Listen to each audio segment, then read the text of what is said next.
Hello friends, good morning. तो आज हम लेके आए हैं chapter 4 permutation groups. Equal permutation क्या होता है, आज हम इसके बारे में इसके कॉन्सेप्ट को क्लियर करने वाले हैं। तो जैसा कि आपने देखा चैप्टर 4 परमुटेशन ग्रुप्स के बारे में, आज हम लोग सारी जो प्रॉपर्टीज़ होती हैं इस वीडियो में जितनी प्रॉपर्टीज़ हो सकेंगी, ठीक है, तो मैं उतनी आपको बताऊँगी और जो नहीं हो सकेंगी वो मैं आपको नेक्स्ट वीडियो में ज़रूर अपलोड कर दूँगी। ठीक है, तो सबसे पहले आज हम लोग पढ़ने वाले हैं कि इक्वल परमुटेशन होता क्या है। ठीक है, इक्वल परमुटेशन कहीं भी अगर पूछेगा क्वेश्चन में, कहेगा इक्वल परमुटेशन निकालिए, तो आप लोग क्या करेंगे, इक्वल का मतलब भी आप लोग जानते हैं कि इक्वल का मतलब होता है कि दोनों इक्वल हों, दोनों साइड। तो आप देख सकते हैं कि यहाँ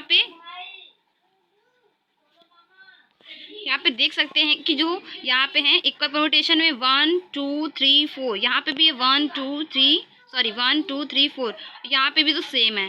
तो ये हम लोग का क्या हो जाएगा, इक्वल परमुटेशन हो जाएगा। F इक्वल टू जी, यानी F भी बराबर है और G भी बराबर है, तो this is the equal permutation. Okay, अब बात करते हैं प्रोडक्ट ऑफ परमुटेशन होता क्या है इसके बारे में। प्रोडक्ट ऑफ परमुटेशन होता ये है, जैसे एक F दिया होगा, एक G दिया हो गया होगा, ठीक है, तो एक F दिया होगा और एक G दिया गया होगा, यानी F फंक्शन ये हमारा और G फंक्शन ये है।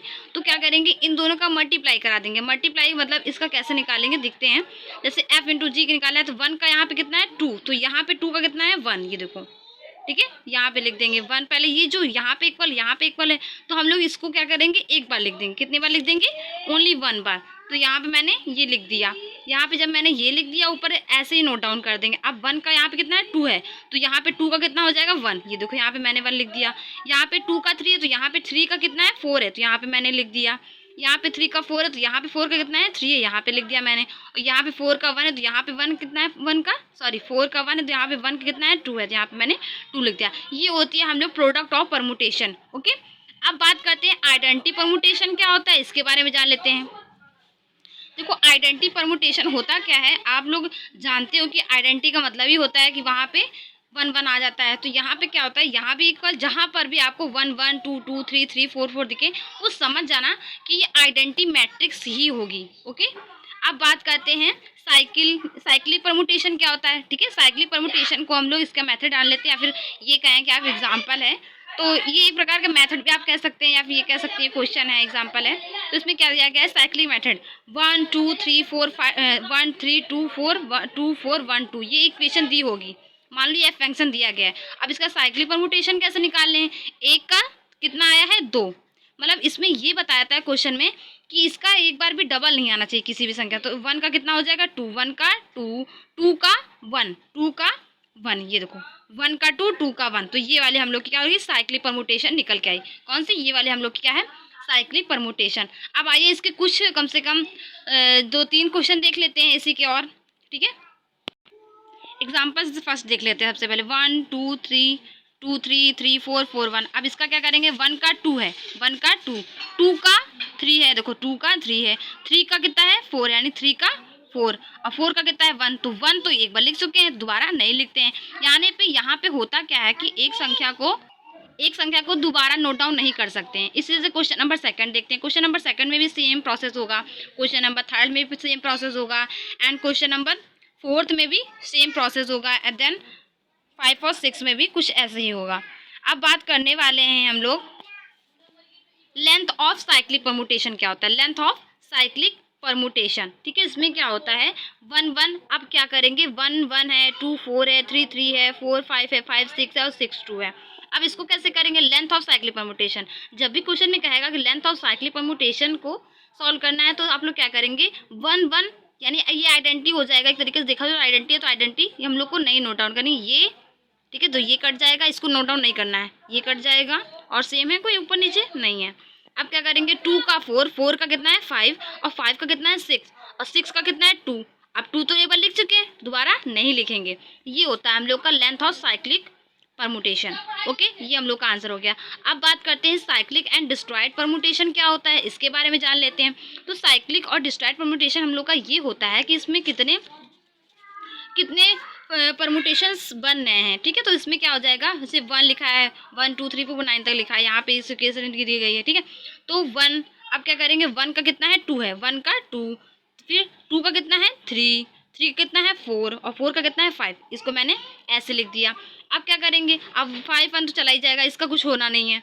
अब 6 6, अब ये भी आइडेंटिटी है तो इसको एक बार लिखेंगे, मैंने लिख दिया। 7 को भी एक बार लिखेंगे, ये लिख दिया। 8 का है 9 और 9 का कितना है 8, तो मैंने 8 का कितना है 9, ठीक है, 8 का 9 है तो 9 लिख देंगे, और 9 का कितना है 8, यानी 8 लिख देंगे। तो यहाँ पे मैंने गलत कर दिया है, यहाँ पे 9 होगा, सॉरी, देखो, तो यहाँ पे 9 होगा और यहाँ पे 8 होगा, क्योंकि 8 का 9 है ना कि 9 का 8 है, तो 8 का 9 तो नीचे वाला लिखेंगे, और 9 का यहाँ पे कितना है 8, तो मैंने 8 लिख दिया। तो ये प्रोसेस हम लोग का सही होगा। तो इट हैज़ 4 परमुटेशन, ठीक है, इट हैज़ 4 परमुटेशंस, ठीक है, ये हो गया हम लोगों का। अब बात करते हैं, अब इसका जैसे कि ये है, ये भी क्वेश्चन दिया गया है, इसको भी सेम प्रोसेस की तरह, यहाँ पे कितने आए हैं, कितने 1 2 3 4, यहाँ पे 4 परमुटेशन आए और यहाँ पे 2, देखो यहाँ पे ये वाला होगा, ये वाला होगा, तो यहाँ पे कितने आए 2 परमुटेशन आए। अब मोस्ट इंपॉर्टेंट टॉपिक है 100% आता है, यानी जो ये वाला है, जो मैं ये टॉपिक बताने जा रही हूँ, ये मोस्ट इंपॉर्टेंट है, क्योंकि ये पेपर में समझ जाइए कि इसको 10 नंबर या 6 नंबर में इसका क्वेश्चन को आना ही आना होता है, ठीक है। तो इसको क्या कहते हैं, इनवर्स परमुटेशन। इस टॉपिक का क्वेश्चन पेपर में ना आए ऐसा हो ही नहीं सकता।